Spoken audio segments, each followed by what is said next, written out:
Hoje a gente celebra a missa da ceia do Senhor, a missa da instituição da Eucaristia, a missa da instituição do sacerdócio. De fato, nós celebramos nessa ocasião essa instituição que é dupla, porque o sacerdócio existe, o sacerdote existe para a Eucaristia e a Eucaristia existe para o sacerdócio. Não há sacerdote se não há Eucaristia, e também não há Eucaristia se não houver um sacerdote. Eu não quero aqui hoje, poderia sim, falar do valor do sacerdote em nossa vida, não só na tua vida, como também na minha, como que é para mim importante o meu sacerdócio, o sacerdócio de tantos outros irmãos que são para mim a expressão do Cristo. Mas hoje eu quero aqui me centrar no valor e na importância da Eucaristia. Poderia ter sido instituída por Cristo logo depois da transfiguração, mas Jesus ele institui a Eucaristia na sua última Páscoa.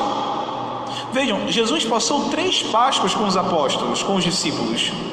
São 3 anos de vida pública. Qual é a razão de Jesus instituir a Eucaristia justamente ali na noite da paixão? Jesus, ele institui na quinta noite, ele antecipa a celebração da Páscoa, que deveria ser feita na sexta-feira.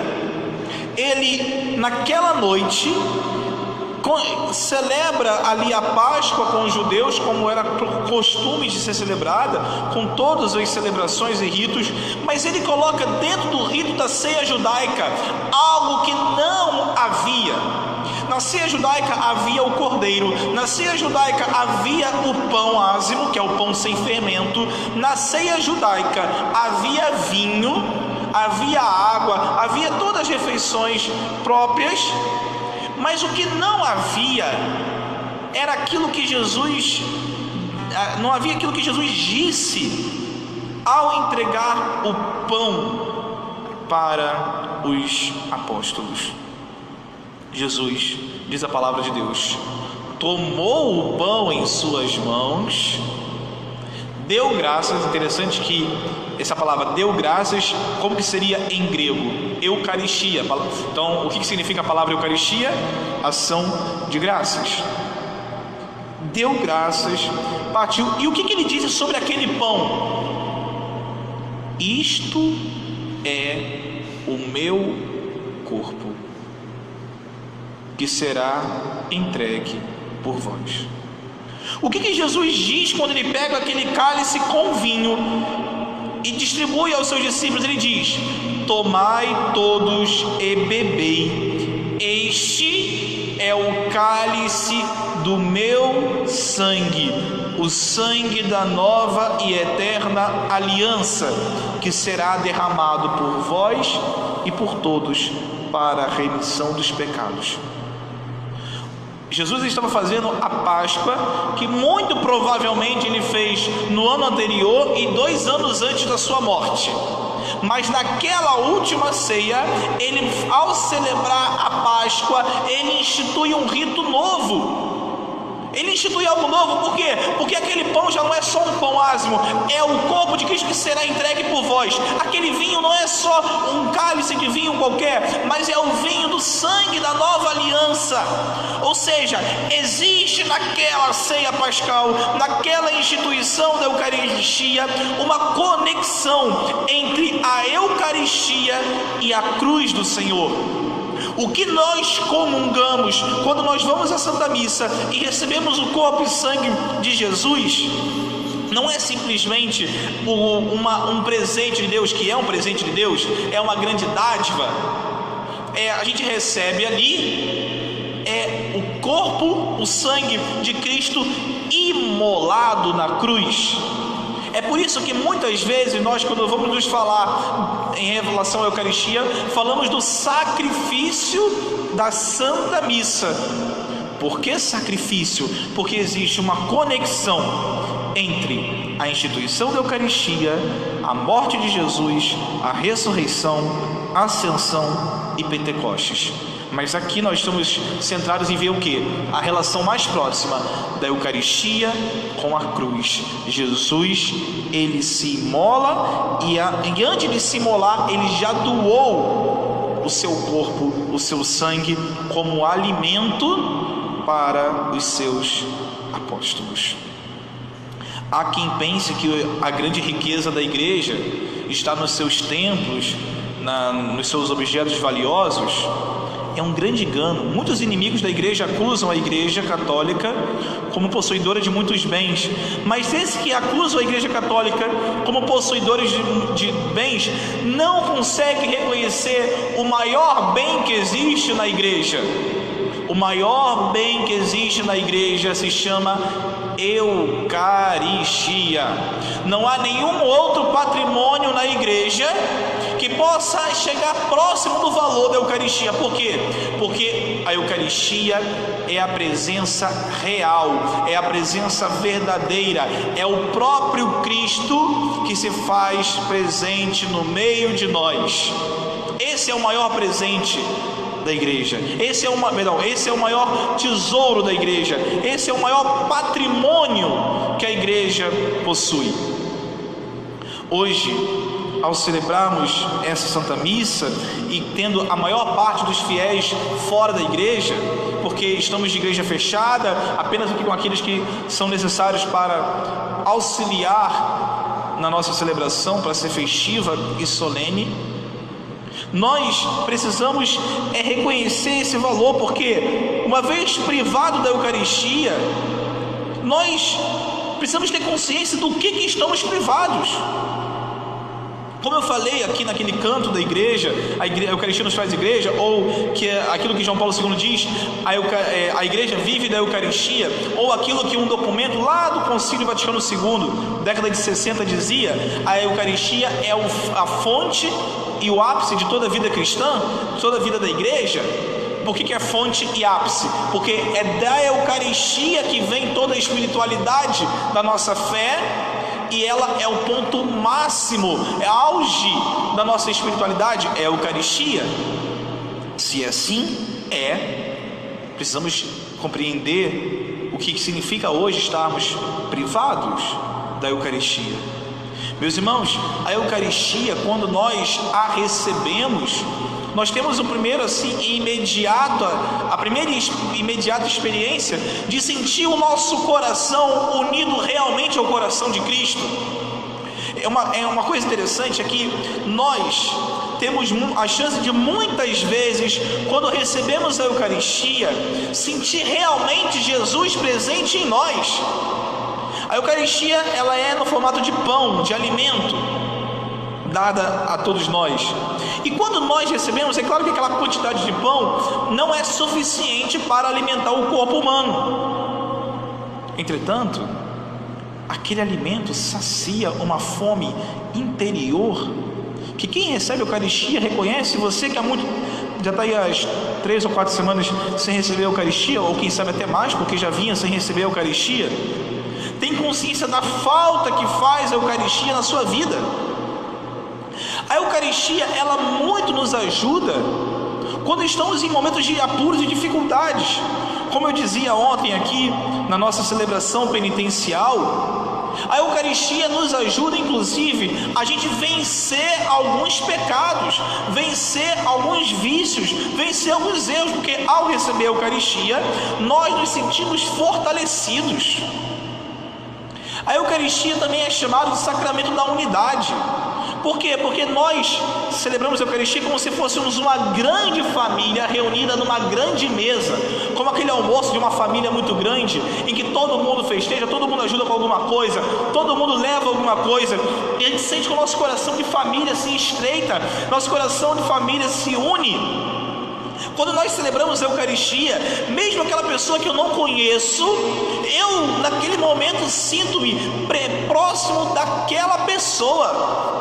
Por quê? Porque a Eucaristia de alguma maneira me conecta àquela pessoa, como uma experiência mesmo de unidade.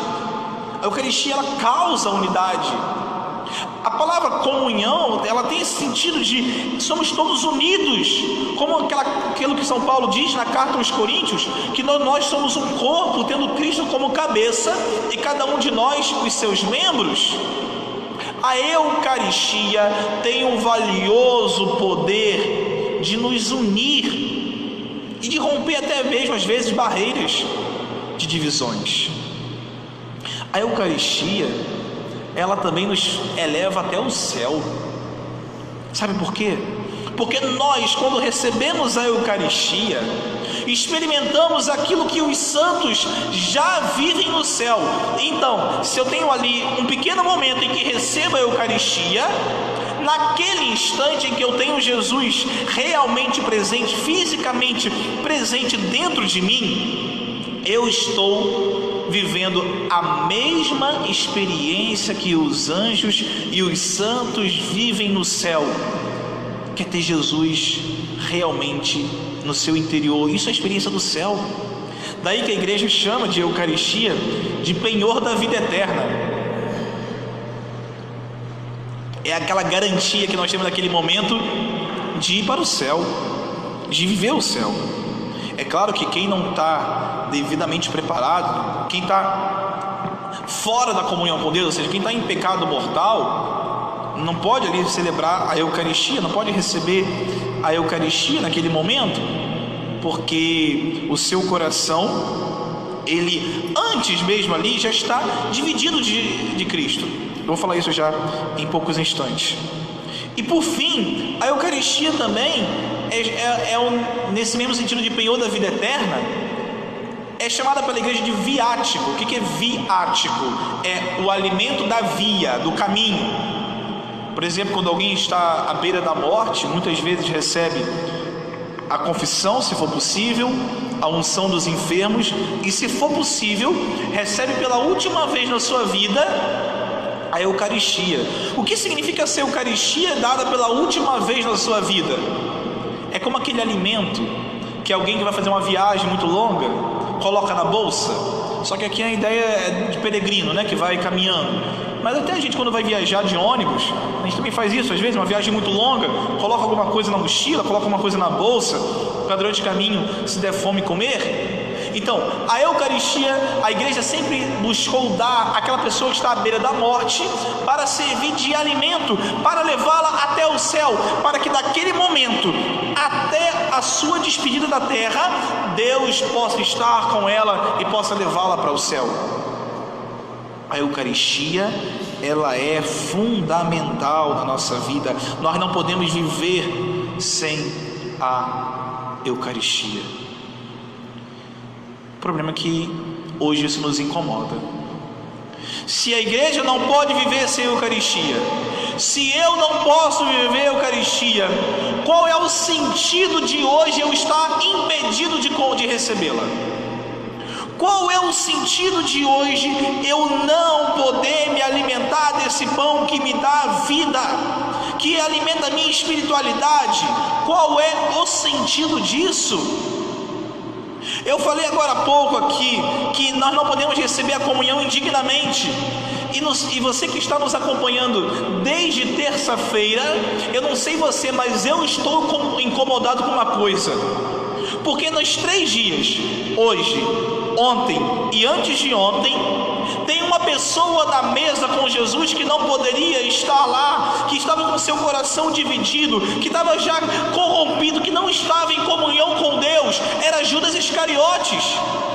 Judas Iscariotes não tinha ali dignidade para receber a Eucaristia, porque ele não estava com o coração preparado. E se eu estou com o coração preparado, não posso receber, por quê? Isso incomoda. Não é para causar inveja aqui, mas é incômodo, porque eu estou com o coração preparado e não posso receber a Eucaristia. E Judas Iscariotes estava naquela ceia. O Senhor quer falar conosco. O Senhor, Ele está nos provocando aqui. Ele quer falar para a gente também das tantas vezes que nós nos aproximamos do altar da Eucaristia com o nosso coração corrompido e nem deveríamos estar naquela fila de comunhão. está nos alertando, está gritando para a gente: a Eucaristia que você recebe, ela é um dom precioso e que deve ocupar, a partir dessa quarentena, um lugar diferente na tua vida.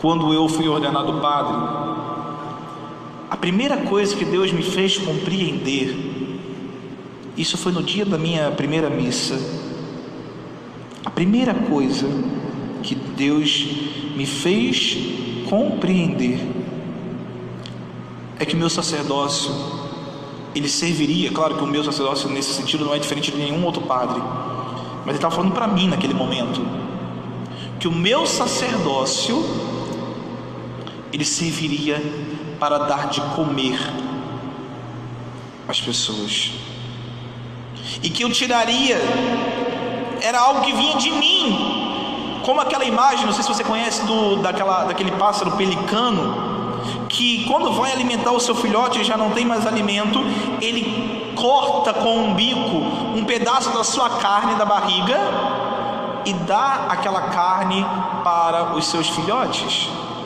O pelicano, ele sempre foi tido na igreja uma ave, um pássaro da África, que da igreja como um símbolo da Eucaristia. E naquele primeiro dia que eu estava celebrando a missa pela primeira vez, consagrando o corpo e o sangue de Jesus, o Senhor falava comigo que estava me fazendo sacerdote, tinha me feito sacerdote para dar de comer. E hoje o Senhor me lembrou disso, e eu me perguntei: que sentido existe no meu sacerdócio, aqui nesse mundo, aqui nesta paróquia, se não for para dar de comer ao povo de Deus? Se é das minhas mãos e da minha voz que Cristo consagra o corpo e o sangue de Jesus, que sentido que existe, que força que tem, que expressão que tem dar, não ter para quem dar de comer? Como que é dolorido ter no altar, doloroso ter no altar apenas a patena, que é aquele objeto redondo do cálice, e não ter a âmbula do lado, onde na patena eu tenho a hóstia que eu vou consumir, que eu vou comungar, mas está faltando ali naquela patena, naquele altar, muitas hóstias de pessoas que deveriam também estar aqui na fila da comunhão e não podem comungar. Falta sentido aqui nisso. É claro, quando eu falo falta sentido é porque Cristo está querendo falar nisso, mas está faltando alguma coisa essencial. Por quê? Porque se a Eucaristia existe no sacerdócio, o sacerdócio para a Eucaristia, e essa Eucaristia é alimento de vida eterna, está faltando aqui agora esse dar-se. O meu sacerdócio, ele se completa quando eu posso dar de comer do pão da Eucaristia a quem tem fome de Deus, a quem tem desejo pelo céu. Mas ainda que as nossas angústias não são respondidas, o que Deus quer de nós nesse tempo? Se a Eucaristia, ela é fundamental para mim, se é fundamental para você, se a Eucaristia, ela é o que alimenta a sua espiritualidade, como então fazer? No momento que eu não posso receber o pão da Eucaristia, como que eu devo fazer para ter na minha vida Cristo presente? Poderia vir muita gente aqui e dar testemunho de coisas que tem feito nessa quarentena, uma leitura mais frequente da palavra de Deus. Tem gente que tem assistido missa mais frequente do que se fosse aqui na igreja, né? Quantas pessoas que estão diariamente assistindo missa pela internet ou pela televisão?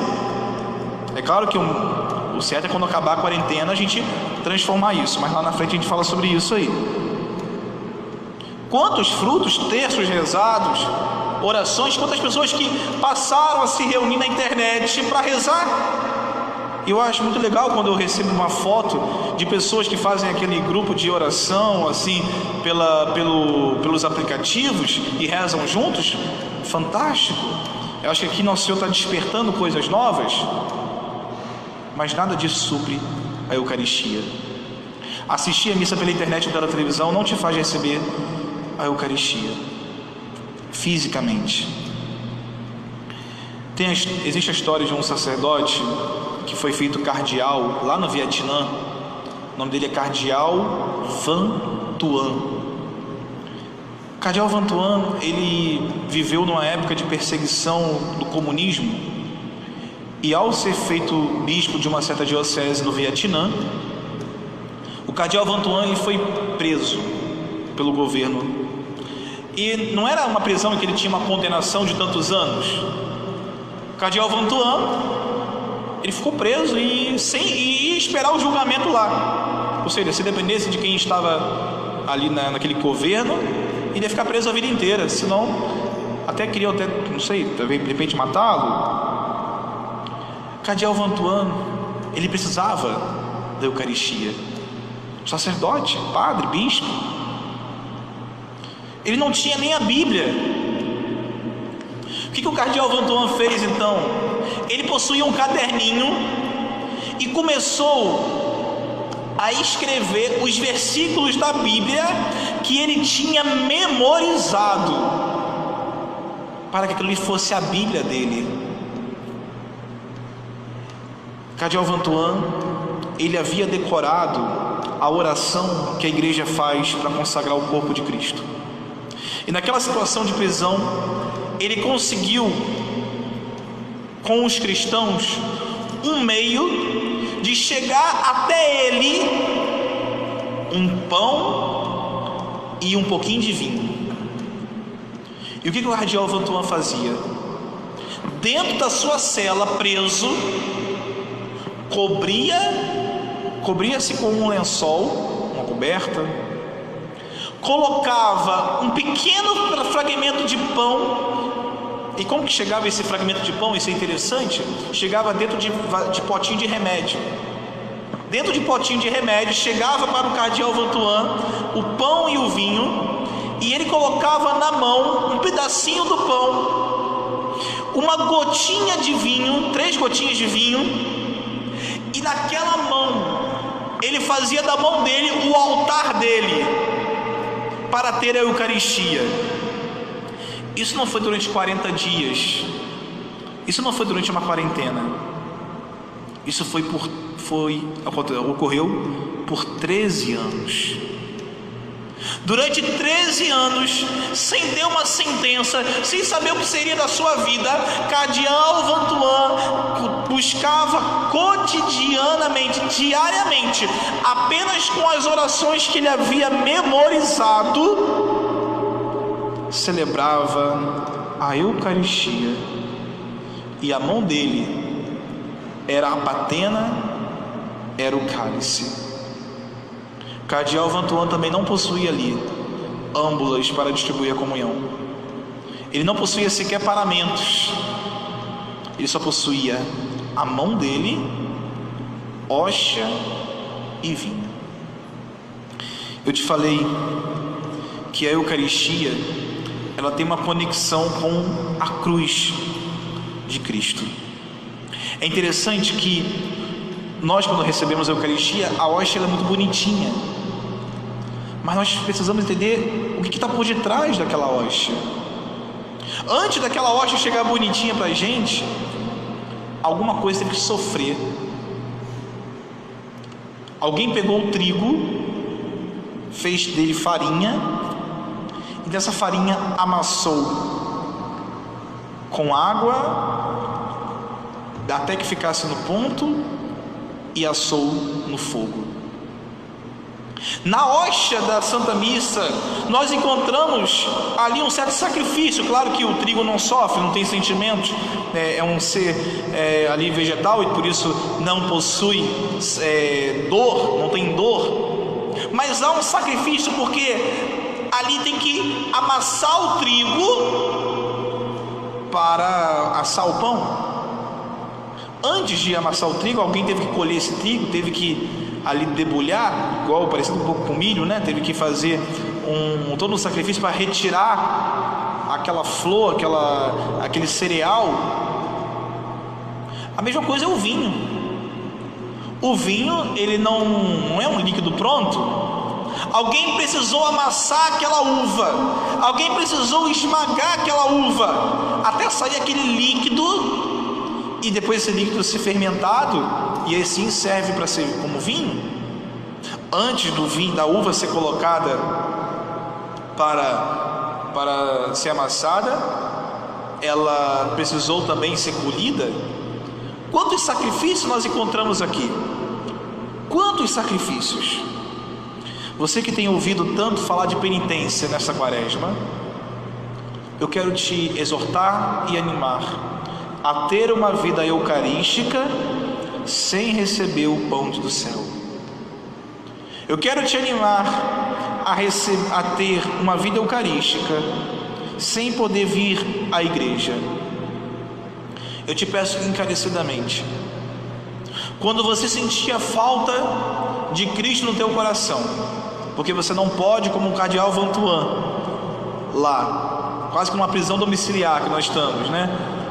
Você não pode ir para a igreja, você não pode ter Cristo. Eu te peço, faça a sua vida ser uma vida eucarística. Faça o seu coração ser um coração eucarístico. Assim como o trigo, ele é amassado naquele momento para poder dar vida para cada um de nós, para que o Cristo possa vir presente. Assim como Cristo se imolou na cruz para que nós pudéssemos ter vida, eu te peço, esteja disposto a sacrificar a tua vida por alguém. É possível que Deus, nessa quarentena, já tenha te mostrado, ou vá mostrar a você alguém que está do seu lado, que precisa ser alimentado por Deus. É possível que nosso Senhor use dessa realidade para te mostrar alguém que está do seu lado, que você não estava vendo, alguém que está passando por necessidades do seu lado e você não estava vendo, necessidade material, espiritual, humana, psicológica, não sei, necessidade, e que Deus precisa ir a essa pessoa, e Deus quer usar talvez do seu coração eucaristizado, sacrificado, imolado, para dar vida a essa pessoa. Esteja disposto.